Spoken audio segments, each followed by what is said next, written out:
సర్వాధికారి అయిన దేవునికి అతి త్వరలో రానున్న యేసుక్రీస్తు మహారాజ్కి స్తుతియు మహిమ ఘనత తరతరములకు యుగ యుగములకు ఎల్లవేళలా కలుగును గాక. మీ అందరికీ శుభములు తెలియజేస్తున్నా. ఈరోజు అంశం ఏమిటి అంటే, ఈరోజు అంశం మనీ మేనేజ్మెంట్, డబ్బులు నిర్వహణ.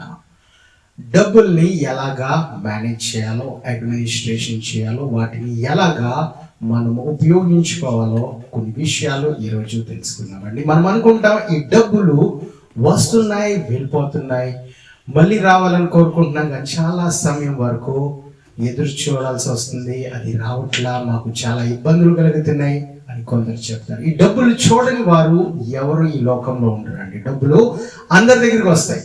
గుడ్డివారు కూడా ఆ డబ్బుల్ని వారి నేత్రాలతో చూడకపోయినా వారు ఏంటండి, వారి స్పర్శతో వారు తెలుసుకుంటారు ఎన్ని డబ్బులు అయి ఉన్నాయి. అది 100 రూపాయల నోట, 500 నోట, లేకపోతే ఎన్ని రూపాయల కాయిన్ అని వారు పరిశీలిస్తూ ఉంటారు. అంటే ఈ లోకంలో మనకు దేవుడు ఇస్తారు, వాటిని మనం ఎలాగ ఉపయోగించుకుంటామో, వాటిని ఎలాగ మనము వాడుకుంటామో దాన్ని బట్టి ఇంకా ఎక్కువగా దేవుడు మనకి ఇస్తారు. అంటే మనకు దేవుడు ఇచ్చారు, మనము దేవుడికి ఇవ్వాల్సింది దేవుడికి స్టార్టింగ్ లోనే ఇచ్చేయాలండి. దేవుని ధనం దేవునికి మనము ఇచ్చేయాలి, కానీ దాని తర్వాత మన కుటుంబానికి మనం ఏ విధంగా వాడుకుంటున్నామో, అలాగే పేదలు ఉన్నారు, వారికి మనము ఏ విధంగా ఉపయోగిస్తున్నాం, అంటే మనకు వచ్చిన ధనాన్ని మనము ఏ విధంగా యూజ్ చేస్తున్నామో దాన్ని బట్టి ఇంకా ఆ ఫ్లో అనేది, ఇంకా ఆ సప్లై అనేది దేవుడి దగ్గర నుంచి ఇంకా మరి ఎక్కువగా వస్తుందండి. కానీ మనము వాటిని ఆలోచించట్లా. అంటే మనకు వచ్చిన డబ్బు ఆ సమయంలో చాలా ప్రార్థన చేస్తాం, బ్రదర్ మేము ఆ సమయంలో చాలా మేము మేలు చేసాం, వచ్చింది అనుకుంటాం, కానీ వచ్చిన తర్వాత ఏమి చేస్తున్నారో అది కూడా ఒక ప్రశ్నగా ఉంది. అది కూడా చాలా ఉపయోగంగా, చాలా ఇంపార్టెంట్ పని అది. ఒకవేళ మనము అది వచ్చిన వేలైనా మనం వేలల్ని జాగ్రత్త పరిస్తే లక్షల్లో వచ్చే అవకాశం ఉంటుంది. ఇంకా లక్షల్లో మనము ఆ దేవుడిచ్చే ఆ డబ్బుని మనం మంచిగా కరెక్ట్గా వాడుకుంటే అది కోట్లలో కూడా వెళ్ళిపోయే అవకాశం ఉంటుంది. అంటే దేవుడు ఏ రూపంలో ఇస్తారో, ఎవరి ద్వారా ఇస్తారో, ఎలాగొస్తుందో అదన్నీ మనము వేరే టాపిక్, కానీ మనము వచ్చిన వాటిని ఎలాగా ఉపయోగించుకోవాలో వాటి గురించి ఈరోజు కొన్ని విషయాలు మనం తెలుసుకుందాం. ఎందుకంటే చూడండి, ఈ డబ్బు కొన్నిసార్లు రెక్కలు ధరించుకుని ఏంటండి ఎగిరిపోతాయంట. మనం సామెతలు 23వ అధ్యాయం 5వ వచనం చదివితే ఆ డబ్బులు కూడా రెక్కలు వస్తాయి. కొన్నిసార్లు ఎవరికి మనం ఏంటండి డబ్బులకు రెక్కలు వస్తాయి లేదో మనకు కనిపించు, కానీ కొందరు వ్యక్తులకు ఒకవేళ డబ్బు వచ్చిందంటే వారి మాటలు మారిపోతుంది, వారి చూపు మారిపోతుంది, వారు నడక కూడా మారిపోద్దంట, వారు వేసుకునే వస్త్రాలు కూడా మారిపోతాయంట. ఎందుకంటే ఆ డబ్బు వారిని మార్చేసిందండి. ఎందుకంటే ఆ డబ్బుకి ఏమొచ్చినాయి, రెక్కలు వచ్చినాయి. అలాగే ఆ డబ్బు ఉన్న వారికి కూడా రెక్కలు వచ్చేస్తే వారు మారిపోతారు. కానీ దేవుడు మనకు ఈ రోజు కొన్ని విషయాలు ఈ వాక్యం ద్వారా మనకి చెప్తారు. మనము ఒకసారి లూకాసు సువార్త 16వ అధ్యాయం 12వ వచనం చదువుతాం. లూకాసు సువార్త 16వ అధ్యాయం 12వ వచనం. మీరు పరుల సొమ్ము విషయములలో నమ్మకముగా ఉండని ఎడల సొంతమైనది మీకు ఎవరిచ్చును? అంటే పరుల సొమ్ము అంటే కొన్నిసార్లు ఏంటండి, మనకు ఈ లోకంలో ఉన్నామంటే మనకు వచ్చేవన్నీ మనీ కాదు, మనం ఏంటండి దేవుడు ఇచ్చిన వాటిని మనము ఉపయోగించుకుంటాం. మనకున్న ఇల్లు ఎవరిదండి? దేవుడిదే. మనం తింటున్న ఆహారం ఎవరిదంటే దేవుడిదే. మనకున్న సమస్తం ఎవరి అంటే దేవుడు. ఈ జీవితం కూడా దేవుడిదే. దేవుడే. మన యేసుక్రీస్తు ఏం చేశారండి? ఆయన రక్తం ఇచ్చి మనల్ని కొన్నారు కాబట్టి సమస్తం ఆయనదే. మనం ఇది వాడుకునేది నాది నాది నాది నాకే సొంతం అని చూడండి. కొన్నిసార్లు అన్న తమ్ముడికి ఇవ్వడు, అలాగే చెల్లి అక్కకి ఇవ్వదు, అంటే సొంత వారికి ఇవ్వట్లా. అది ఏంటండి?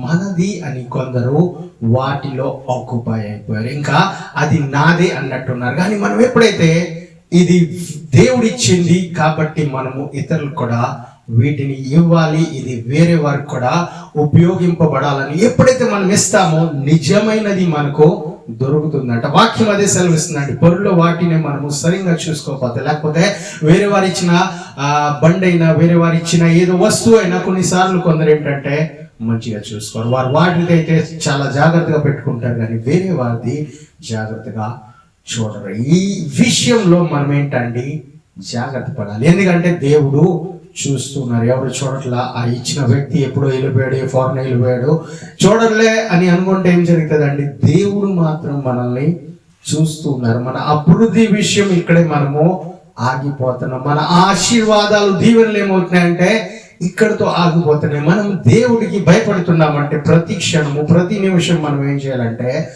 దేవుడు చూస్తున్నారు, ప్రతి వాటిని మనము జాగ్రత్తగా వాడుకోవాలండి, జాగ్రత్తగా వాటిని వినియోగించుకోవాలి. ఒకవేళ మనము అది కరెక్ట్గా యూజ్ చేయకుండా ఇంకా వస్తాయి, ఇంకా రాని ఉన్నాయి, ఇంకా వచ్చే సంవత్సరం నేను ఎదురు చూస్తాను, ఆశపడతానంటే అది రావండి. ఇంకా ఆలస్యం జరిగితే ఎప్పుడైతే మన దగ్గర ఉన్న వాటిని మనము మంచిగా ఉపయోగించుకుంటామో, వాటిని మంచిగా జాగ్రత్తగా మనం పెట్టుకుంటామో, పెద్ద వాటిని దేవుడు తప్పనిసరిగా ఇస్తారు. అలాగే మనం ఒకసారి సామెతలు 10వ అధ్యాయంలో 22వ వచనం కూడా చూద్దాం.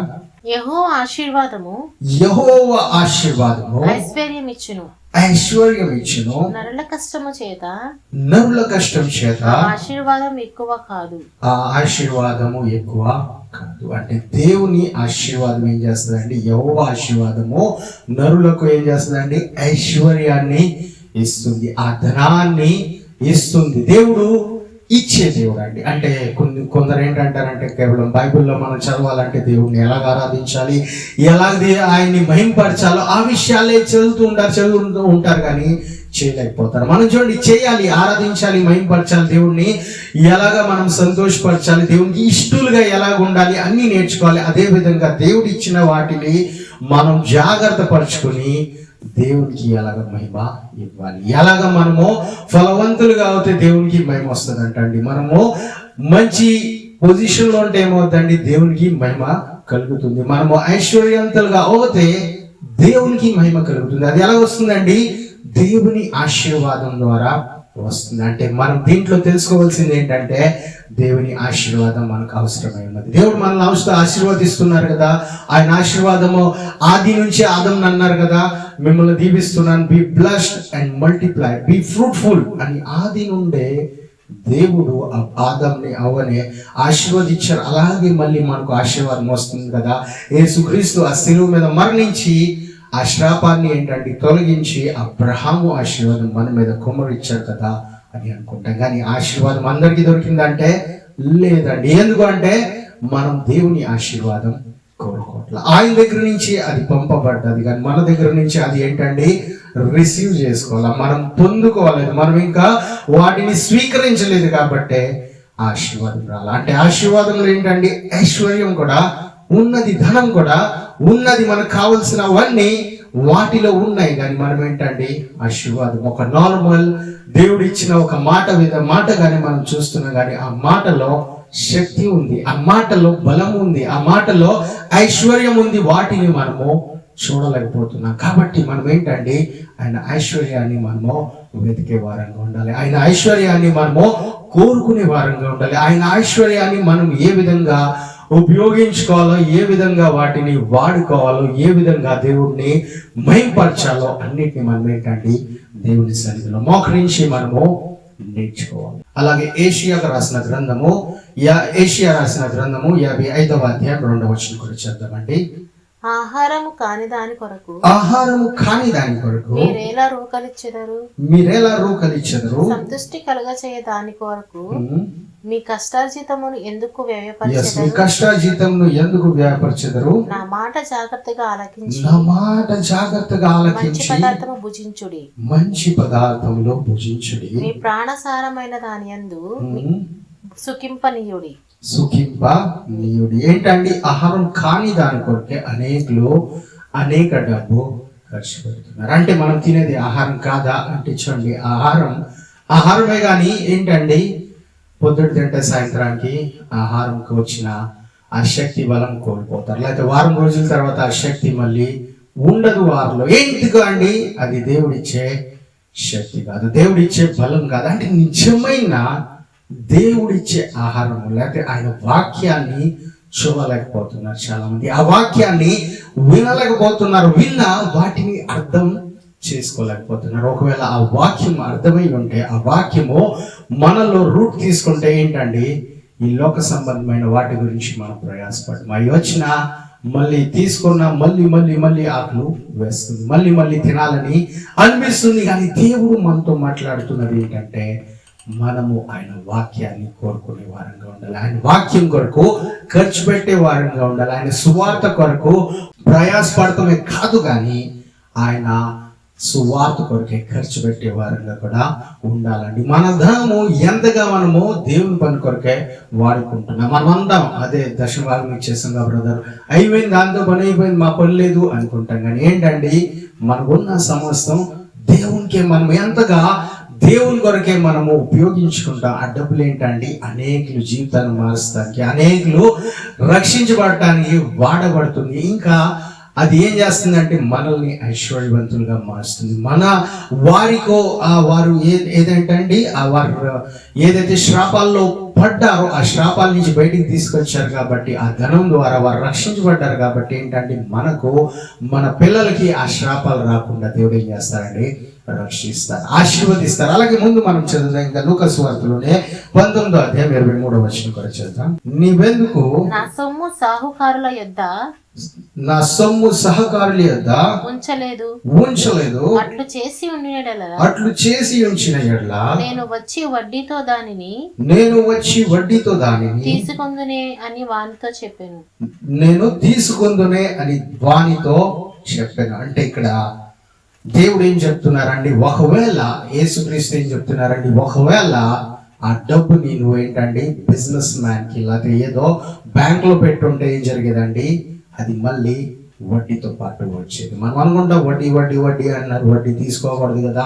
వడ్డీ అంటే ఏంటండి ఆ డబ్బుని ఉపయోగించుకోవాలి. డబ్బు ఉన్నది అలాగే ఉంచుకుంటే పని జరగదండి. మనము ఏంటండి దేవుడు ఏ దేశంలో తీసుకెళ్తానని చెప్పారు, మోషే ద్వారా ఏం చెప్పారంటే పాలు తేనె ప్రవహించే దేశం, అంటే ప్రవహింపాలి, అంటే అది ఫ్లో అవ్వాలి, అక్కడే ఉండిపోకూడదు. డబ్బులు ఎన్నో సంవత్సరాలు దాచుకుని పెట్టుకుని ఒకసారి ఓపెన్ చేస్తే ఏంటండి కంపు వాసన వస్తుంది. అక్కడ అది మనము వాటిని ఓపెన్ చేస్తే ఏంటంటే వాసన వచ్చేస్తుంది. అందుకని అది ఫ్లో అవ్వాలి.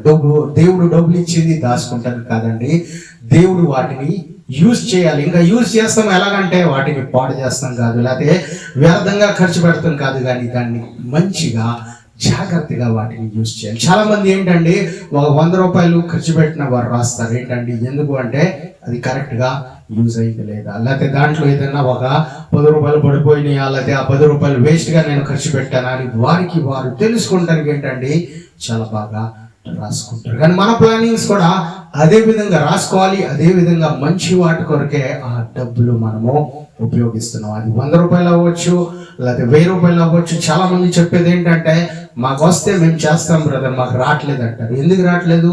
ఒకవేళ మీ దగ్గరికి ఒక 1000 రూపాయలు రాలేదా అంటే వచ్చి ఉంటాయి. ఆ 1000 రూపాయల్లో కూడా దేవుని సేవ జరుగుతుందా అంటే చూడండి వచ్చిన వారి కొరకు ఏదో సిద్ధపరుస్తాం. లేకపోతే చాలా మంది ఉన్నారు ఏంటంటే ట్రావెల్ చేసి వెళ్ళలేని కారణం చేత వారు నడిచి అంత దూరం దేవుని సంఘానికి నడవలేకపోవటం, చాలా మంది వెళ్ళలేకపోతున్నారు. అంటే నడిచి అంత దూరం ప్రయాణం చేసి వెళ్ళలేమని వెళ్ళలేని వారిని ఏంటండి వారి కొరకే ఆటో చేసిన, షేర్ ఆటోలో పంపించిన, ఏదో విధంగా వారికి సహకరిస్తే ఏంటండి దేవుని పని జరుగుతుంది. అంటే మనము స్వయంగా చేయలేకపోయినా మనము తెలుసుకునే ప్రార్థన ద్వారా దేవుడు మనకు బయలుపరిచినప్పుడు ఏంటంటే అటువంటి పనులు మనము చేయాలి. అది 1000 రూపాయలు అవ్వచ్చు, లేకపోతే ఎంత డబ్బు అయినా దేవుడు ఏ విధంగా మనకు చెబుతున్నారో అది మనము ఉపయోగించుకుంటే ఏం జరుగుతుందండి దేవుడు ఇంకా ఇస్తారు. ఎందుకంటే మన ద్వారా ఇంకా మంచి పనులు జరగాలని. ఒకవేళ డబ్బు మనం ఇచ్చే డబ్బు ఎవరో సిగరెట్ తాగుతున్నారు, ఎవరో సారాయి తాగుతున్నాడు అనుకోండి, వారికి ఇస్తా ఉంటే దేవుడు ఇంకా ఇస్తారండి. ఇస్తే ఏం చేస్తారండి వాళ్ళు చిన్న బాటిల్ నుంచి పెద్ద బాటిల్ ఇంకా పెద్ద బాటిల్ తాగుతారు కాబట్టి దేవుడు ఏం చేస్తారండి చాలా ఇంకా వీరికి ఇవ్వకూడదు. ఇస్తే వారి ఆరోగ్యం పాడైపోతుంది. వారికి ఇస్తే ఇంకా ఏంటండి వారు ఇంకా ఏమవుతారండి మరణానికి దగ్గర అవుతారు, లేకపోతే అనారోగ్యానికి దగ్గర అవుతారు, ఇంకా వారి జీవితం పాడైపోద్దని దేవుడు ఏం చేస్తారండి అటువంటి డబ్బు అది కనీసం 100 రూపాయలు మీరు ఎవరికి ఇచ్చినా అది ఏం చేస్తారంటే దేవుడు ఆపేస్తారు. కానీ ఆ డబ్బు ద్వారా వారి సంఘానికి వస్తున్నారంటే దేవుడు తప్పనిసరిగా చూడండి ఆ ఫ్లో దేవుడు ఇచ్చే ఆ ఆశీర్వాదము ఫ్లో ఏం చేస్తారంటే ఇంకా పెంచుతారు. మన పైపు విప్పుతాం. కొన్నిసార్లు ఏమవుతాయండి, వాటర్ ఫ్లో స్లోగా వస్తుంది. ఎందుకంటే ఈ వాటర్ ఒకవేళ ఈ రోజు వదిలితే ఎక్కువగా పాడు చేస్తారని కొన్నిసార్లు వాటర్ సప్లై వారు కూడా ఏం చేస్తారంటే స్లోగా పంపిస్తారు. కొన్నిసార్లు ఎక్కువగా పంపిస్తారు. ఎందుకంటే ఈ రోజు ఏదో పండగ ఉంది, వారికి అవసరమై ఉంటుంది. ఈ రోజు ఆ వాటర్ వ్యర్థంగా పోతే ఏదో కారణం చేత ఉపయోగించుకుంటారని ఆ ఫ్లో పెంచుతారు. అలాగే దేవుడు కూడా మీ ఫ్లో, ఆ డబ్బు సప్లై ఒక ఫ్లో మీలో లేకపోతే మీ కుటుంబంలో లేకపోతే మీరు చేసే ఆ పనుల్లో ఫ్లో పెంచుతారు. ఎప్పుడంటే మీ డబ్బులు మీరు కరెక్ట్ గా దేవుని పని కొరకే వాడుకుంటున్నారు, లేకపోతే మంచి పనుల కొరకే వాడుకుంటున్నారు, లేకపోతే పేదల కొరకే వాడుకుంటే దేవుడు ఏం చేస్తారంటే ఆ ఆశీర్వాదం, ఆ ఫ్లోని దేవుడు భారీగా పెంచుతారు. ఇంకా మరీ ఎక్కువగా మీ దగ్గరకు వచ్చే విధంగా దేవుడు చేస్తారు. అలాగే సామెతలు 15వ అధ్యాయం 6వ వచనం కూడా చదువుకుందామండి. నీతిమంతుని ఇల్లు గొప్ప ధననిధి, భక్తిహీనునికి కలుగు వచ్చుబడి శ్రమకు కారణము. ఏంటండి, నీతిమంతుల ఇల్లు ఏంటంట? గొప్ప ధననిధి. అంటే అది గొప్ప, ఇంకా కేవలం ధననిధి కాదు కానీ గొప్ప ధననిధి. అంటే వీరింట్లో చాలా బంగారం ఉంది అని చెప్పం కానీ వారి ఇల్లే బంగారంగా మారిపోయింది. ఆ వాహనం వెళ్ళే వాహనంలో చాలా బంగారం ఉందండి అని చాలా మంది చెప్తారు. బంగారం ఆ వాహనంలో లేదు కానీ ఆ వాహనమే బంగారంగా మారిపోద్ది. అంటే ఎప్పుడు అంటే నీతిమంతులుగా తీర్చబడినప్పుడు. ఈ నీతిమంతులుగా మనం మారాలంటే ఎలా మారుతామండి? కేవలం యేసుక్రీస్తు ద్వారానే జరుగుతుంది. ఈ లోకంలో నీతిమంతులు ఉన్నారు, ఎక్కడ కనిపిస్తున్నారు అని చెప్తే ఎక్కడ కనిపించారు? కేవలం చర్చిల్లో కనిపిస్తారు. ఎందుకంటే యేసుక్రీస్తు మాత్రమే నీతిమంతుడు అండి. ఆయన ఎవరినైతే ఈయన నీతిమంతుడు, నేను నా రక్తంతో కడిగాను, నేను చెప్పినట్టుగా వింటున్నారు అని చెప్పిన వారు మాత్రమే నీతిమంతులుగా కనిపిస్తారు. వారి ఇల్లు ఎలా మారిపోతుందంటే మనకు కనిపించేమో, వారి ఇల్లు పరలోకం నుంచి చూస్తే అది గొప్ప ధననిధిగా, బంగారంగా మారిపోతుందంట. అంటే దేవుని కృప చూడండి, దేవుని ప్లానింగ్స్ చూడండి ఎప్పుడు జరుగుతాయి అంటే మనం ధనవంతులుగా ఎప్పుడు మారుతామంటే ముందుగా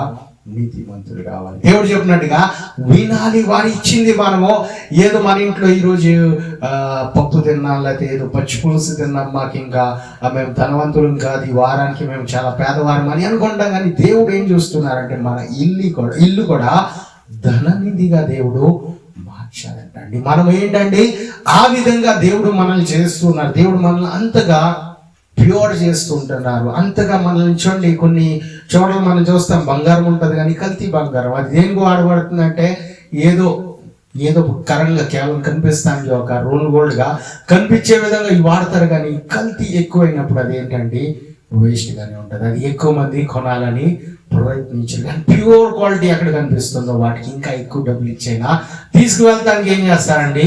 ప్రయత్నిస్తారు. అంటే దేవుడు మిమ్మల్ని నన్ను ఏం చేస్తారండి? ఆయన సన్నిధిలో మనం ఎప్పుడైతే ఆయన చెప్పిన విధంగా మనం నడుస్తామో మనల్ని కల్తీ ఉండకుండా ఏం చేస్తారండి? గొప్ప ధననిధిగా మనల్ని మారుస్తారని చెప్తున్నారు. అలాగే మనం లూకా సువార్తలో జక్కయ్య గురించి ఒక విషయం మనం చూద్దాం. 19వ అధ్యాయం 8వ వచనం లూకా సువార్త. జక్కయ్య నిలవబడి ఇదిగో ప్రభువా నా ఆస్తిలో సగము పేదలకు ఇచ్చుచున్నాను. నేను ఎవని యొద్దనైనను అన్యాయముగా దేనినైనా తీసుకుని అతనికి 4 మరలా చెల్లింతునని ప్రభుతో చెప్పాను. ఇప్పుడు ఏదేదో మామూలు వ్యక్తితో కాదు, నేను తీసుకున్నది ఇచ్చేతాను అంటారు కానీ సంవత్సరాలు గడిచిపోతాయి ఇవ్వడండి. కానీ ఇక్కడ జక్కయ్యలో మార్పు కలిగింది. ఇప్పుడు జక్కయ్య తన ప్రాపర్టీ లేకపోతే ఆ డబ్బు మేనేజ్మెంట్ ఏ విధంగా చేస్తున్నాడండి? సగమే పూర్తిగా, ఆ పూర్తిలో సగం ఏం చేస్తున్నాడండి? సగం భాగం పేదలకు ఇచ్చేస్తాడంట. అది ఎంతైనా కానివ్వండి. ఈ రోజుల్లో ఏంటండి, ఒక స్థాయి వచ్చేంత వరకు 10,000 వచ్చినాయిగా 1,000 రూపాయలు ఇస్తా, 20,000 వచ్చినాయిగా 2,000 ఇస్తా దేవుడు, కానీ మళ్ళీ 50,000 వచ్చినాయి కదా 5,000 ఇస్తాను కూడా వెనకాడరు. కానీ ఎప్పుడైతే 1,00,000 అయిపోయిందో 10,000 ఇస్తానికి బాధపడతారు. ఇది నా కష్టంగా, నాతో పాటు పాస్టర్ గారు రావట్లేదుగా చర్చ్కి, నాతో పాటు సేవకులు ఈ చర్చ్లో ఉన్న వారందరూ రావట్లేదుగా పనిచేస్తాను, నేను చర్చ్కి ఎందుకు ఇవ్వాలని బాధపడతాను. ఈ చర్చ్ రాకపోయినా, సేవకుడు మీతో పనికి రాకపోయినా దేవుడు మాత్రం వస్తున్నారండి. దేవుడు రాకపోతే మీకు అభివృద్ధి వచ్చేది కాదు. మనం అంటాం లోకంలో చాలా మందికి వస్తుంది కదా, వారి జీవితాన్ని పరిశీలిస్తే ఏం జరుగుతుందండి, వారి దగ్గర డబ్బున్నా సంతోషం లేదు, వారి దగ్గర డబ్బున్నా దేవుడిచ్చే ఆనందం లేదు, వారి దగ్గర డబ్బున్నా పరలోక రాజ్యం వారికి దొరకదండి. ఇది కేవలం ఎప్పుడు దొరుకుతుందండి, ఎప్పుడైతే దేవుడు ఉంటారు. మనము దేవుడు కొన్నిసార్లు డబ్బుని దూరం ఎందుకు చేస్తారంటే మనం పాపంలో పడకూడదని. దేవుడు ఎందుకు కరెక్ట్ టైంలో డబ్బు ఇస్తారంటే కరెక్ట్గా అది వాడబడాలని, కరెక్ట్ మంచి పనులకు అది యూజ్ అవ్వాలని దేవుడు ఇస్తారు. కానీ మనల్ని ఏదో లేని వారుగా ఉండటానికి, లేకపోతే ఎవరో అక్కడ చూస్తే చాలా మంది బర్గర్లు పిజ్జాలు తినేస్తున్నారు, మా దగ్గర లేవని బాధపడతాం. దాని తర్వాత వచ్చే రోగాలు దేవుడికి తెలుసండి. అందుకని మంచి హోటల్ వెళ్ళే సమయంలోనే దేవుడు మనకి ఇస్తారు, లేకపోతే మంచి చోటకు వెళ్ళే ముందే దేవుడు మనకి ఇచ్చే ఆదనాన్ని ఇస్తారు. కొన్నిసార్లు మనం ప్రయాణానికి వెళ్ళిపోవాలని మనం ప్రయాణం స్టార్ట్ చేస్తాం కానీ డబ్బు ఉండదు. కానీ అది నిజంగా మంచి ప్రయాణం అయితే దేవుడు ఏంటండి ఆ డబ్బును పంపిస్తారు. మనకు కావాల్సిన ఆగిపోయిన ఆ డబ్బులు ఏమవుతాయంటే బ్యాంక్ అకౌంట్ మళ్ళీ రీఓపెన్ అవుతాయి. ఎవరైతే డబ్బు తీసుకున్నారో పంపించలేదు వారు కూడా పంపిస్తారు. మనకు అవసరమైనప్పుడు ఆ శాలరీలో ఎక్కువ బోనస్ పడి వచ్చేస్తుందండి. కొన్నిసార్లు మనం జాబ్ లేకపోయినా దేవుడు ఏం చేస్తారంటే శాలరీలో పంపిస్తారు. ఎప్పుడు శాలరీ అంటే ఎప్పుడో ఎన్నో సంవత్సరాల క్రితం చేసిన శాలరీ పడిపోతుంది. ఏంటండి అది అంతా ఎలా జరుగుతుందంటే దేవుడు మంచి పనుల కొరకే దేవుడు ఏంటండి ఆ డబ్బును ముందుగానే జాగ్రత్త పరుస్తారని మన కొరకే పంపిస్తారు. కాబట్టి మనము ఆ డబ్బుని ఉపయోగించే సమయంలో దేవుడు ఏ విధంగా మనము యూజ్ చేయాలో నేర్పిస్తూ ఉంటారు. వాటిని మనం జాగ్రత్తగా మనం తెలుసుకుని చేసినట్లయితే దేవుడు ఏంటంటే మళ్ళీ మళ్ళీ వాటిని ఇస్తారు. అది ఇచ్చేది ముందు ఇచ్చే వాటిలాగా ఉండదు, కానీ దాంట్లో ఇంకా ఏంటంటే బ్లెస్సింగ్స్ పెరిగి వస్తాయి. ఇంకా దేవుడు అధికంగా చేసి ఇస్తారు. దేవుడు ఇంకా ఎక్కువగానే మనకు ఏంటంటే సమకూర్చి ఇస్తారు. ఎందుకంటే దేవుడు ఇచ్చే దేవుడిగా ఉన్నారు. దేవుడు ఏంటంటే ఇచ్చేవారిని ఇష్టపడతారు. దేవుడు ఎందుకు ఇస్తున్నారంటే మనం కూడా ఇచ్చేవారంగా ఉండాలని, మనం కూడా మంచి వాటి కొరకే పనిచేసే వారంగా ఉండాలని దేవుడు కోరుకుంటున్నారు. ఇక్కడ చక్క ఏమన్నారండి, అన్యాయంగా ఎవరి దగ్గరైనా తీసుకున్నట్లయితే నేను 4 అంతలు 4 folds I will return them back. అంటే అది చిన్న పని కాదండి. ఏదో రూపాయి తీసుకున్నా నేను 4 రూపాయలు ఇవ్వాలంటే కష్టమైన పని. అది 1 లక్ష తీసుకున్నా 4 లక్షలు ఇస్తానంటే కష్టమైన పని. కానీ ఎందుకు చేస్తున్నారంటే దేవుడిని ఆయన తెలుసుకున్నారు. యేసుక్రీస్తు కంటే ఎక్కువ నాకు ఏమీ కాదు అని ఆయన చూడండి తెలుసుకున్నారు. మనము ఏంటి ఆ 1,00,000 ఉంది, 1,00,000 10,000 ఖర్చు అయిపోయి 90,000 ఇస్తానని కొందరు చెబుతూ ఉంటారు. లేకపోతే ఆ 1,00,000 50,000 ఖర్చు అయిపోయి ఆ పెట్రోల్ నాకు అవుదా, లేకపోతే అంత దూరం నుంచి నేను నడిచి రావాలా, నాకు కార్లు వస్తానికి అవుదా పెట్రోల్ అని కొందరు ఏంటంటే ఉన్న సగం డబ్బులు తీసేసుకుంటారు. అంతేకాదు కొన్ని చోట్ల ఏంటంటే గవర్నమెంట్ దగ్గర వచ్చిన డబ్బుల్లో కూడా సగం డబ్బులు తీసేసుకుంటారు. ఏంటంటారు, వారికి సంతకం పెట్టాలా, ఎక్కడికి వెళ్ళాలా, ఆ లెటర్ కొనాలా, లేకపోతే ఈ స్టాంప్ పేపర్ కొనాలా, ఏదేదో చెప్తూ ఏం చేస్తారండి సగం డబ్బులు తీసుకుంటారు. కానీ దేవుడు చూడండి చక్కయ్యతో ఏ విధంగా దేవుడు ఆయన్ని ఐశ్వర్యవంతుడు లేకపోతే ధనవంతుడుగా చెప్తున్నారంటే ఎప్పుడైతే ఆయన చూడండి ఉన్న వాటిలో 4 అంతలు మళ్ళీ తిరిగి అన్యాయంగా తీసుకున్న వారికి తిరిగి ఇస్తున్నాడని చెప్పగానే దేవుడు చూడండి గొప్ప మాటను నెక్స్ట్ వచనంలో రాసి చదువుదాం. లూకాసు సువార్త 19వ అధ్యాయం 9వ వచనం కూడా చదువుదాం. అందుకు యేసు ఇతడును అబ్రహాము కుమారుడే. ఎందుకనగా నేడు ఇంటికి రక్షణ వచ్చి ఈ ఇంటికి రక్షణ వచ్చింది. ఎప్పుడు అండి ఈయన అబ్రహాం కుమారుడు అనబడతాడంటే ఎప్పుడైతే ఈయన ఇంటికి రక్షణ వచ్చింది. అంటే గొప్ప ఐశ్వర్యం ఎక్కడుందంటే, గొప్ప ధనవంతులు ఎక్కడున్నారంటే అబ్రహాం ఉన్న చోటకు వెళ్ళినప్పుడు. ఎలా వెళ్తారంటే యేసుక్రీస్తు ఆ మార్గాన్ని తెలుస్తారండి. యేసుక్రీస్తే మార్గంగా ఉన్నారు. యేసుక్రీస్తే ఆ మార్గాన్ని తెలుస్తూ ఉన్నారు. ఏం చేస్తున్నారండి, మనం ప్రవేశించాలని. మనం ఏంటండి మన అనేక ద్వారాలు తెలుస్తున్నాం, అనేక ద్వారాల వైపు చూస్తున్నాం. ఎప్పుడు ఈ బ్యాంక్ ఓపెన్ అవుతుందో, ఎప్పుడు ఈ ఏటీఎం ఓపెన్ అవుతుందో, ఎప్పుడు నాకు ఉద్యోగం దొరుకుతుందో, ఎప్పుడు బిజినెస్ స్టార్ట్ అవుతుందో, ఇవన్నీ అవుతాయండి. కానీ మన దగ్గర ఉన్న వాటిని ఏ విధంగా మనము ఉపయోగిస్తున్నాం, ఏ విధంగా వాటిని మనము ఖర్చు పెడుతున్నాం, ఏ విధంగా వాటిని మనము వాడుకుంటున్నాం, అది చాలా జాగ్రత్తగా మనము యూజ్ చేయాలండి. చాలా జాగ్రత్తగా ఆలోచించి మనము వాటిని వాడుకోవాలి. యేసుక్రీస్తు దగ్గర 5 రొట్టెలు 2 చేపలు ఉన్నా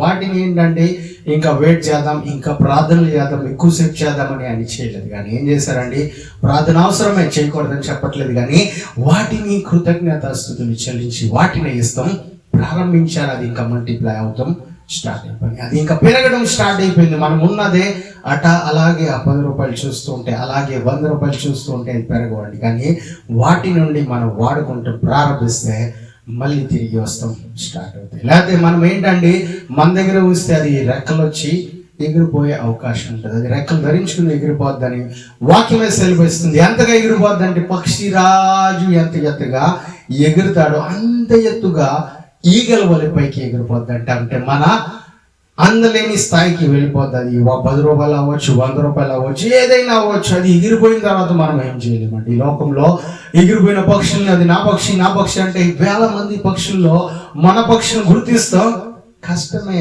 అది అసంభవమే, అది జరగని పనే అని మనము తెలుసుకోవాల్సిన అవసరం ఉంది. కాబట్టి మన దగ్గర ఉన్నప్పుడే అది ఏదో విధంగా వెళ్ళిపోద్ది. వెళ్ళిపోయే ముందు మనమే వాటిని మంచిగా పంపిస్తే ఏం జరుగుతుందండి, మంచిగా అది తిరిగి వస్తుంది. ఒకవేళ మనం కొట్టి తిట్టి పంపిస్తే ఏం జరుగుతుందండి, అది మళ్ళీ తిరిగి రాదు. అది చిన్న కుక్క అయినా కుక్క పిల్ల అయినా మనం ఏంటంటే కొట్టి తనేసి పంపించేస్తే మళ్ళీ వస్తుందంటే రాదు. ఇంకా చాలా ఇల్లులు ఉన్నాయి, లేకపోతే ఇంకా ప్రపంచంలో చాలా స్థలాలు ఉన్నాయి, ఎక్కడికో దిగునో వెళ్ళిపోతుంది. కాబట్టి మనము ఏంటంటే మంచిగా పంపించాలంటే దాన్ని దండం పెట్టి పూజలు చేసి డబ్బుని చాలా మంది చేస్తూ ఉంటారు. మనము బంగారం షాప్లో చూస్తే వారు ఎలాగా డబ్బుని పూజిస్తారో తెలుసా అండి. ఇంకా మంచి చాలా ఇంకా అన్యులు చోట మనం చూస్తే ఆ డబ్బుని వారు పూజిస్తారు. ఇది బోని అని చూడండి, కాళ్ళు పట్టుకున్నట్టు వచ్చండి దండాలు పెడుతుంటారు. కానీ మనము వాటిని పూజించకూడదు, కానీ వాటిని పంపించిన దేవుణ్ణి పూజించాలండి. ఆ దేవుణ్ణి మనం ఆరాధించాలి. ఆయన చెప్పినట్టుగా మనము డబ్బును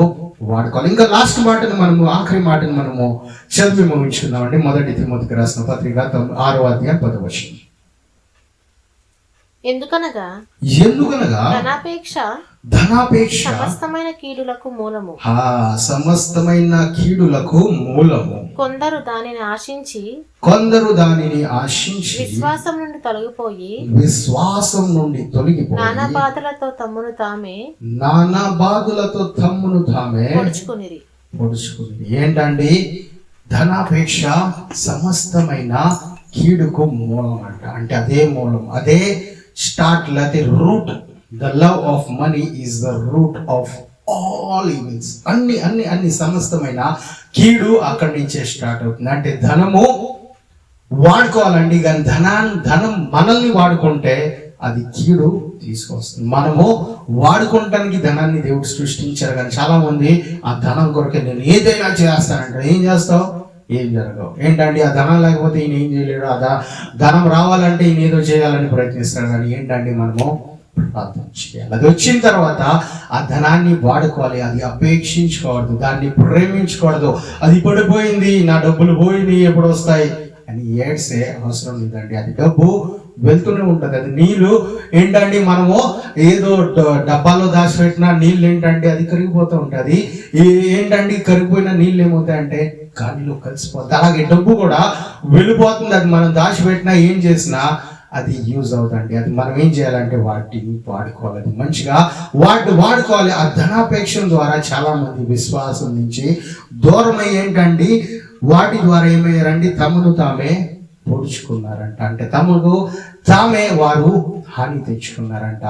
ఆ ధనము, ఆ ధనాపేక్షలైతే ఏంటండి ఆ ఆలోచనలో ఏం చేస్తాయంటే పాపాన్ని గర్భం ధరిస్తుంది. ఇంకా ఆ పాపం ఏం చేస్తుందంటే మరణాన్ని తీసుకొస్తుంది. కాబట్టి ఈ కీడు, ఈ పాపము, ఈ మరణము అన్ని దూరం అవ్వాలంటే ముందుగా ఉన్న వాటిని మనం మంచిగా జాగ్రత్తగా యూజ్ చేసినట్లయితే దేవుడు పంపించే వాటిని పంపిస్తారు. దేవుడు ఇంకా ఇచ్చే దేవుడే. కాబట్టి ఆయన ఏంటంటే భూమి ఆకాశాన్ని సృజించినప్పుడు ఆయన దేంట్లో ఒక లోటు పెట్టాలి. అలాగే ఆ ప్రపంచంలో చూడండి సృష్టించిన ప్రతి దానిలో సమృద్ధి ఉంది. మనము ఒకవేళ మనం సముద్రంలో చూస్తే సమృద్ధిగా నీరు ఉంది, నదుల్లో చూస్తే సమృద్ధిగా నీరు కనిపిస్తుంది, మనం ఆకాశంలో చూస్తే సమృద్ధిగా గాలి కనిపిస్తుంది, మేఘాలు కనిపిస్తున్నాయి. అన్ని దేవుడు చూడండి విస్తారంగా చాలా ఎక్కువగానే పెట్టారు. కానీ మన జీవితంలో కొంచెం ఎందుకు దేవుడు ఈ ధనాన్ని పంపిస్తున్నారంటే దాని ద్వారా మనము పాడవకూడదని. అది ఉన్నది మనము ఎంతగా వచ్చినా ఎంత బాగా మనం దేవుని సేవ కొరకే వాడుతున్నా, లేకపోతే మంచి పనుల కొరకే దేవుడు చెప్పిన పనుల కొరకే మనం వాడుకుంటే దేవుడు తప్పనిసరిగా ఇస్తారండి. అది ఒకవేళ మనకు పూర్తిగా వచ్చేసింది ఇంకా వాటిని మనం యూజ్ చేయలేకపోతే ఏం జరుగుతుంది అంటే అది వేరే వారికి ఇవ్వబడుతుంది. ఒక తలాంతు ఉన్నవాడు ఏంటంటే వాడుకోలేదు కాబట్టి ఆ తలాంతు తీసి వేరే వారికి ఇచ్చేశారు. ఆ 5 తలాంతులు 10 తలాంతులు చేసిన వ్యక్తికి ఇచ్చేసిన విధంగానే ఏమవుతుందంటే మన దగ్గర ఉన్న ఒక తలాంతు కూడా వెళ్ళిపోతుంది. కాబట్టి మనము అటువంటి విధంగా ఉండకుండా మన దగ్గర 1 ఉన్నా 2 ఉన్నా 5 ఉన్నా 10 ఉన్నా ఎన్ని తలాంతులు ఉన్నా వాటిని వాడుకుని పెంచేవారుగా ఉండాలి. దేవుడు ఏం చెప్తున్నారంటే మనము వాటిని యూజ్ చేయాలి, వాటిని వినియోగించాలి, వాటిని వాడుకోవాలి, వాటిని పెరిగే విధంగా, వాటిని అభివృద్ధి పొందే విధంగా మనం చేయాలి. ఎక్కడి నుంచి వస్తుంది ఈ వడ్డీ? ఎవరు ఇస్తారు మనకు? అధికమైంది మనం ఇచ్చేసాం, ఆ గుడ్డివాడు మళ్ళీ తిరిగిస్తాడు, లేకపోతే ఆ పేదవాడు మళ్ళీ మనకి తిరిగిస్తాడంటే లేదండి. ఆ పేదవాడికి ఒక తండ్రి ఉన్నారు, లేకపోతే ఏంటంటే ఆ గుడ్డివాడికి ఒక తండ్రి ఉన్నాడు, ఆ పరలోకపు తండ్రి మనకు పంపిస్తారు. మనం ఏదో మంచి పని చేసాం, ఈ సేవ కొరకే వాడుకున్నాం, ఈ సంఘానికి ఇంతగా మేలు చేసాం, ఆ సంఘం ఏమి చేయట్లేదు అనుకుంటున్నాం. కానీ ఆ సంఘానికి ఒక కాపరి ఉన్నారు, ఆ సంఘానికి మహాయాజకులు ఉన్నారు, ఆ మహాయాజకుడు మనకు పంపిస్తారండి. ఆయన వైపు మనం చూసి ప్రార్థించినట్లయితే అన్నిటినీ దేవుడు పంపే దేవుడుగా ఉన్నారు. అందరు కళ్ళు మూసుకున్నట్లయితే చిన్న ప్రార్థన చేసి మనం ముగించుకుందామండి.